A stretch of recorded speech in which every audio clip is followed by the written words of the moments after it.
Hello, my name is Ryan Harrison, and I'm an attorney with the law firm of Lozano Smith, and this is Heather Anderson, and I'm an attorney at Disney.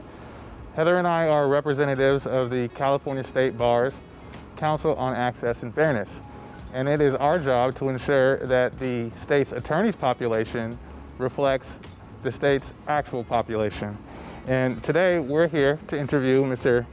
David Kelly, who is the General Counsel of the Golden State Warriors. Mr. Kelly has an amazing job and he's an amazing attorney. David also has a wonderful personal history, and we would like to talk to David about him, what he does, and his experiences, with the hopes that you guys can identify some similarities with yourself and perhaps maybe decide to follow in a similar career path.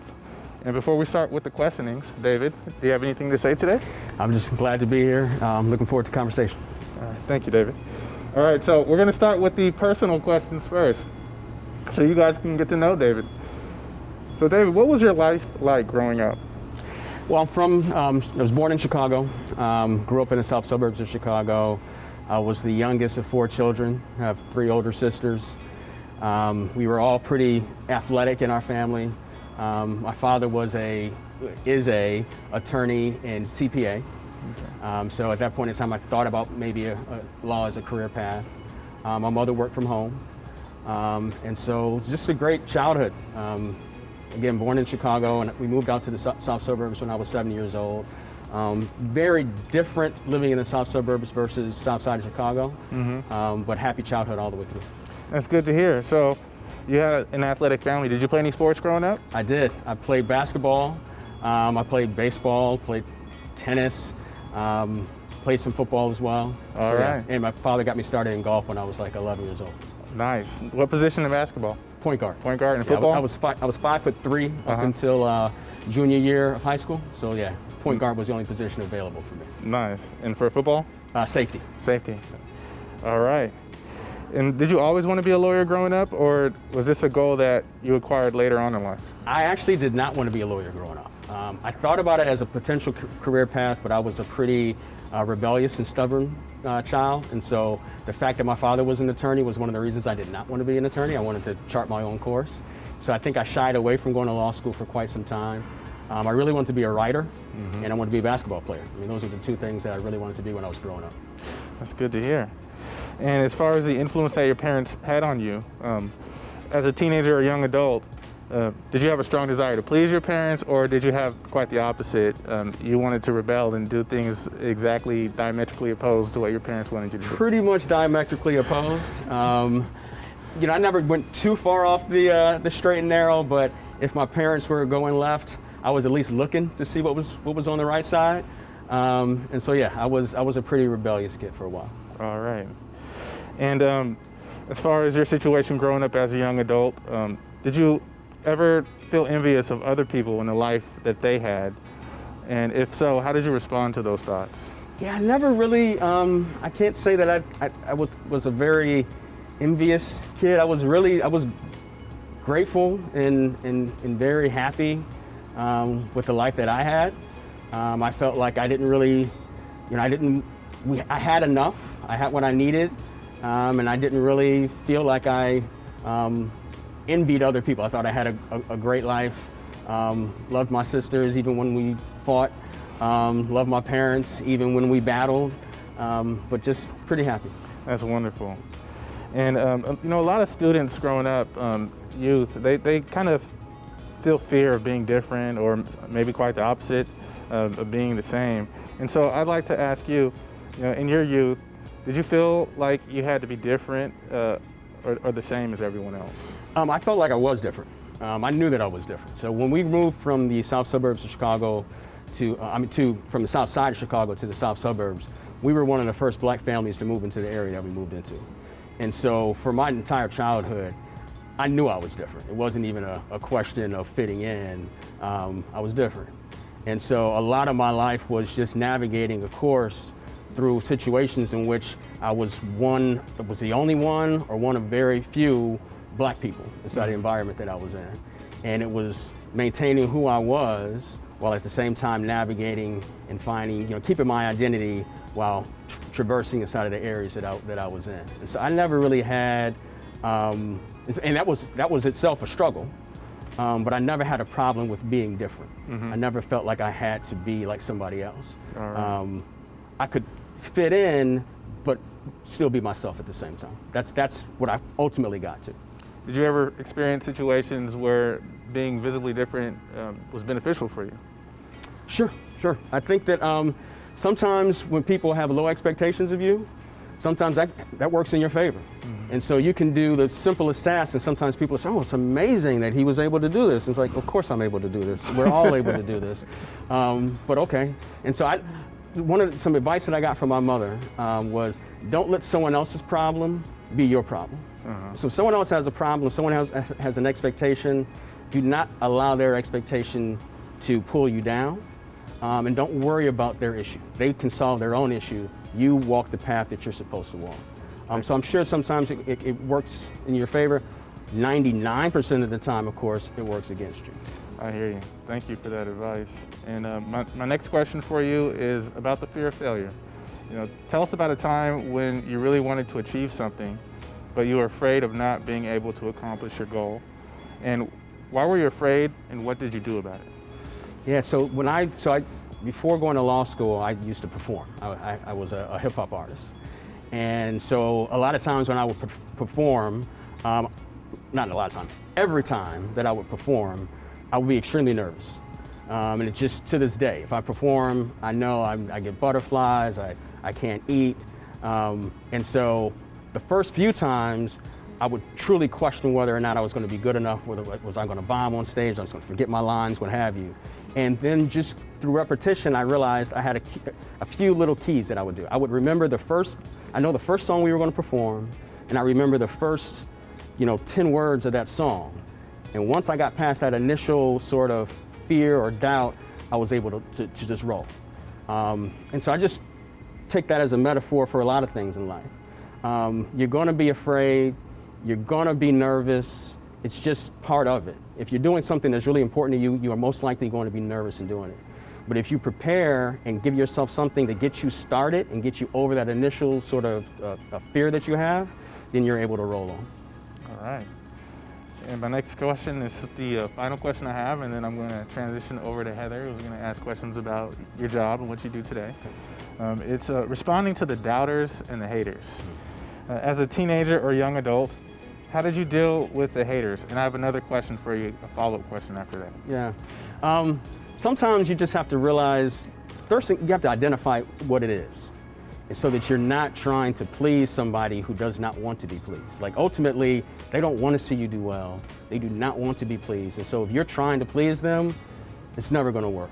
And so back to my mother's advice, let someone else's problem be their problem. If you identify what it is and what their problem is and let their problem be their problem, then you just live. Then you just move and don't worry about what other people think about you. All right, so you pretty much answered the next question, which is, did you keep it pushing, or did you confront the doubters with your achievements and say, haha, look what I did? Yeah, never haha, look what I did. Because anything that you achieve is only because you were put in a position to achieve, you were blessed with whatever skills you have, whatever opportunity you have. No one makes it to where they are by themselves. Everyone makes it to where they are through grace, and we're all blessed in some way. And so never a look at what I have, because what I have is not what I did, it's what I was allowed to do. So always, at least when I'm at my best, always try to keep it pushing. Excellent, thank you for that, and tremendous words of advice. All right, Heather, it's on to you. Yeah, so we're hoping that many of the students that are watching this video have a dream or a goal to be an attorney. What for you is the difference between a dream and a goal? Yeah, so that's a great question. So a dream is something you want to do.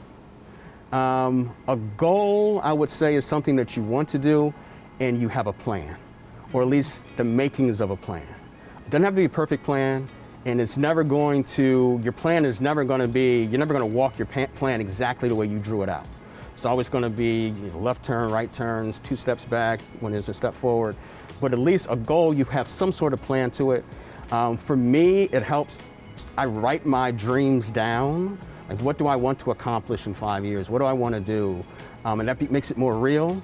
And then I can create a plan around that and some sort of strategy on how to achieve it. So I think the difference between you got to start with a dream.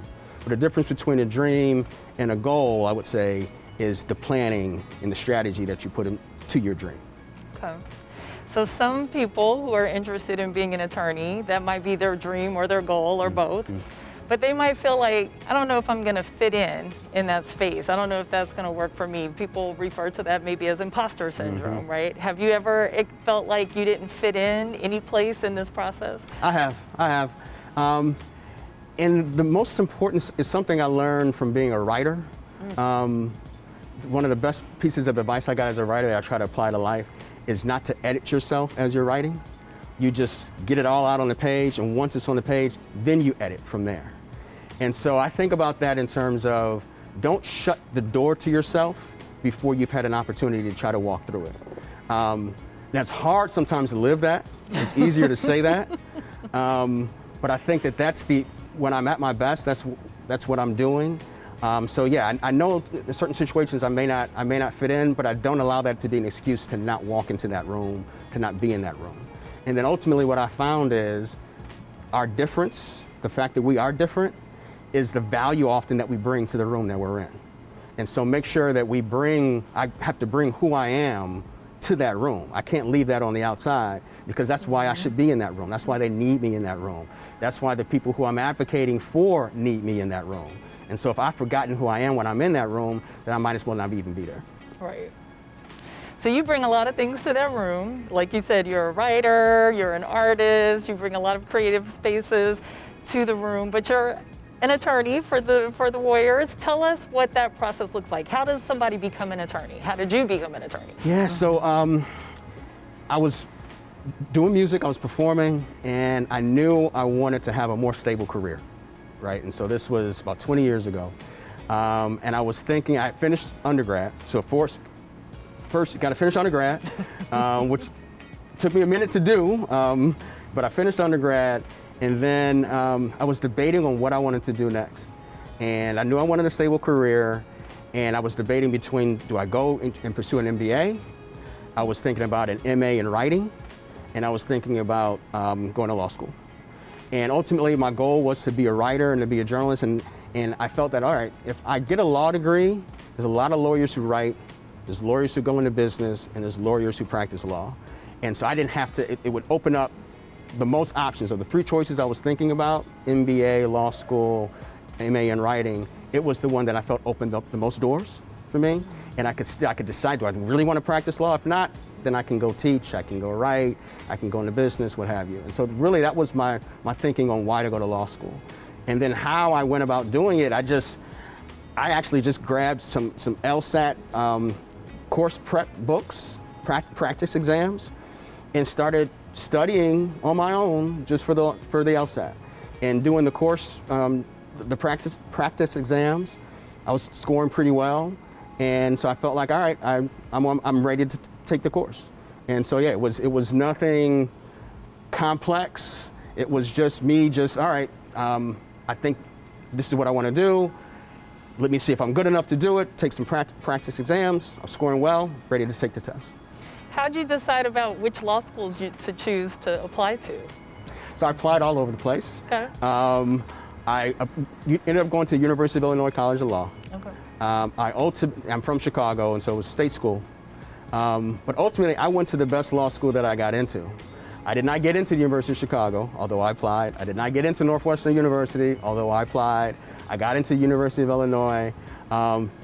Very good law school, and so that's where I went. And then I just worked out how to afford to go. But I felt like I should go to the best school that I get into, was really my thinking in terms of law school. Now, what attracted you to this job, and how is it different from other legal jobs? All three of us do something very different. Tell us what attracted you here and how it's different. Yeah, so I mean, my goal growing up, again, to be a writer or to play basketball. And so the ability to work as a lawyer for a basketball team was, I would say it's a dream come true. It's nothing that I actually even dreamed about. Like, I didn't even think about that this was these jobs really existed when I was going to law school. That's not what my focus was at that point in time. So I came out of law school, I worked at a law firm. Same strategy in terms of going to law school, go to the best law school you can get into. I went to the best firm that made me an offer, and so I went to Catton, Houston, Roseman in Chicago. Mm-hmm. And so I was at Catton for 8 years, working in the corporate transactions group. Some of our clients were sports teams, and we represented Joe Lacob and Peter Guber when they purchased the Warriors.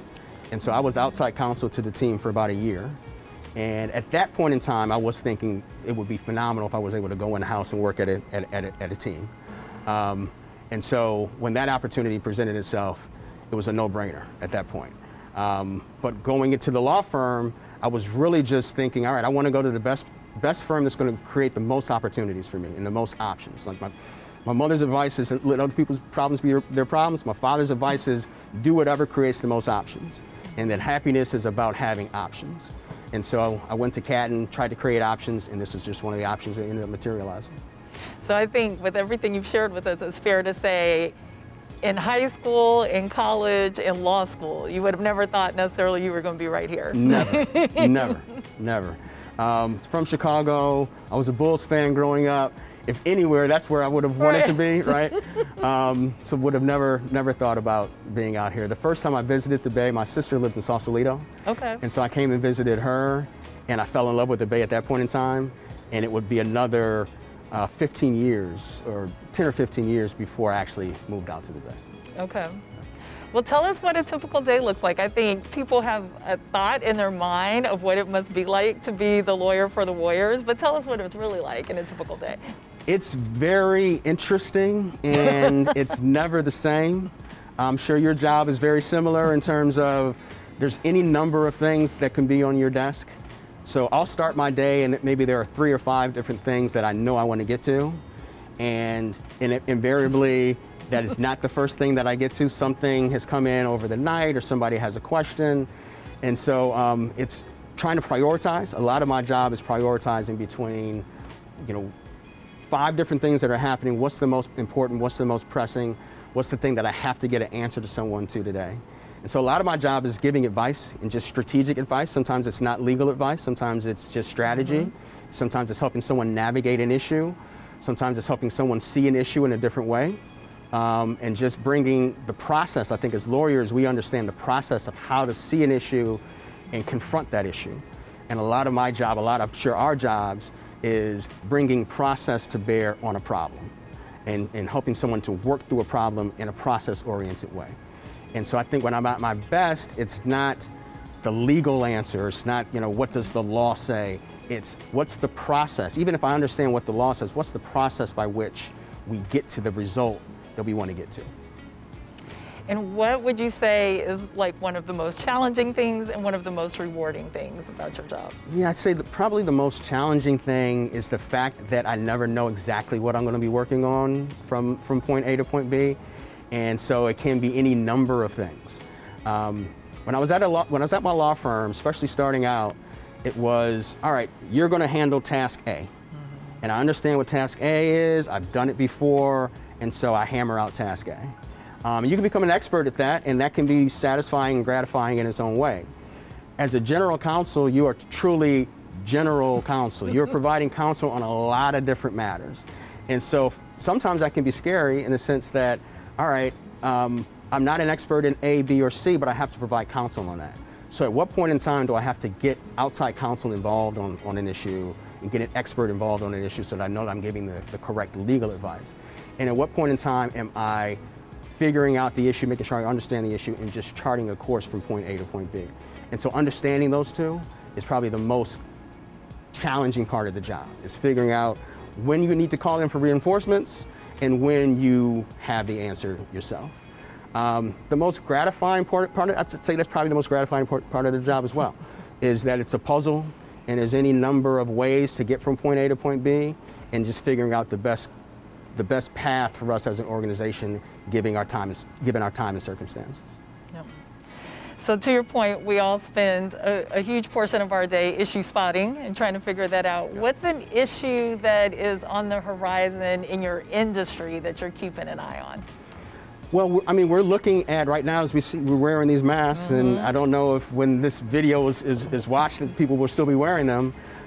What does that mean for our industry? Our industry is all about bringing 18,000 people together in close contact to watch a basketball game or to watch a concert and to engage with one another. So what does that mean for our industry long term? How do we go about getting back to a normal? What does the new normal look like, and what are the legal issues and just business issues that relate to that? That is the biggest issue for our industry, and I think, quite honestly, I think for the country and for the world. Yeah. So with all this going on, how do you balance work and family and fun? So I have a fantastic spouse. So my wife is an ER physician. Oh. So we are both working a lot, but I think we are a great team. From the moment I met her, I pretty much knew we could make a great team. And so we pick up the slack for one another. And so I think the most important thing when you're balancing family is making sure that sometimes it's not fair. It's always fair. It's not equal. What I'm doing on a given day is not the same as what she's doing. I'm dealing with certain legal issues I come home and I'm stressed. She's dealing with life or death issues. And so I have to come home with a humble spirit that my problems that I'm dealing with are not life and death and are not the most important problems. And so I think she helps to humble me. And then after that, it's a matter of, all right, what's our balance and what's our rhythm going to be? When I was especially even now, but when I was at the firm, I would work really long hours every day or every weekday. And so I would not be home for dinner. I was going in 7:30 in the morning. I was coming home 8:30 in the evening. And we had a young child. And so I'm sure that was stressful for her. But weekends, my vow was that weekends I would do my best, that I would not go into the office on weekends. I would try to work from home, I'd spend time with the family, and so that was the trade-off that we made. And that's not the trade-off now. Now we're working from home. But when we were in the office, I would try to get home for dinner because the kids are a little older now, and so now dinner times. And so the trade-off can change from time to time.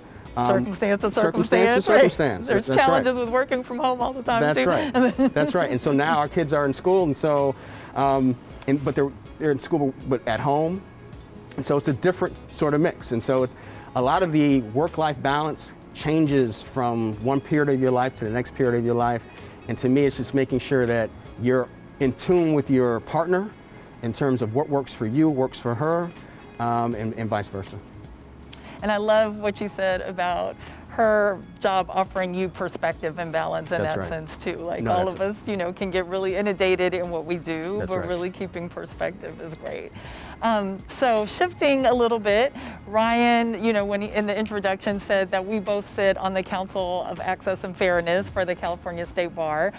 Really important to the State Bar that we try to diversify the legal profession. Tell us a little bit about what your company is doing to try to support diversity and inclusion and pipelining into this profession. Yeah, so in terms of our profession, so I sit on the board of California Change Lawyers, and so that's our mission, is to make sure that we are diversifying the legal profession.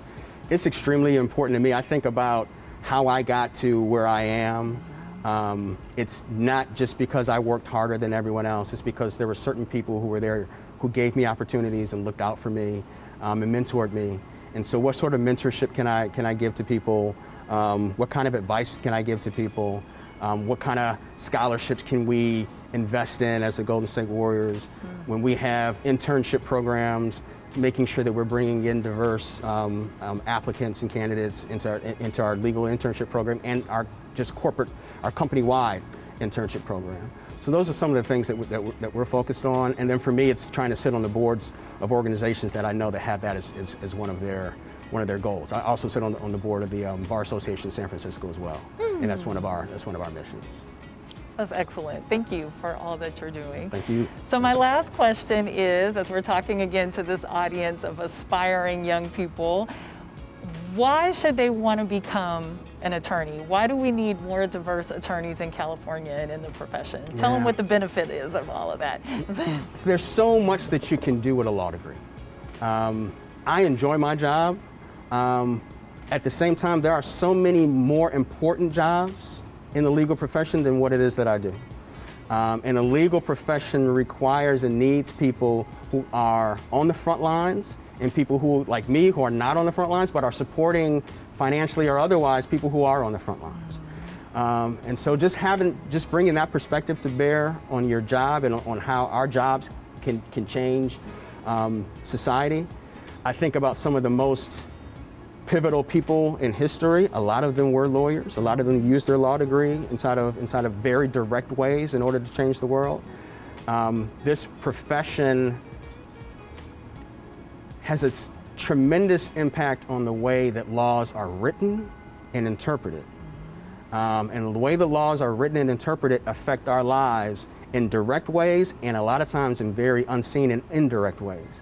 And if we are not involved in shaping the writing or the interpretation of these laws, then these laws are not going to work for us ultimately. And even if it doesn't have to be that someone has nefarious intent, they just may not see our perspective. They may not see your experience or my experience when these laws are being interpreted or drafted inside of certain ways. And so it's very important that we are at the table making sure that our voice is heard so that the laws work for us. Absolutely. Thank you so much for sharing your experience and being an inspiration to all of these young people. Thank you. Ryan. Thank you, David Kelly. You certainly are a wealth of information, advice, and mentorship. And for all you youth listening in, please listen to David's story and his advice, and perhaps maybe you can become attorneys too. We need more attorneys that look like you in the state of California. Now, on behalf of the California State Bar, California Law, and the California Lawyers Association, I would like to convey our deep gratitude for you and your coming to talk with us today. Thank you, David. My pleasure. Thank you.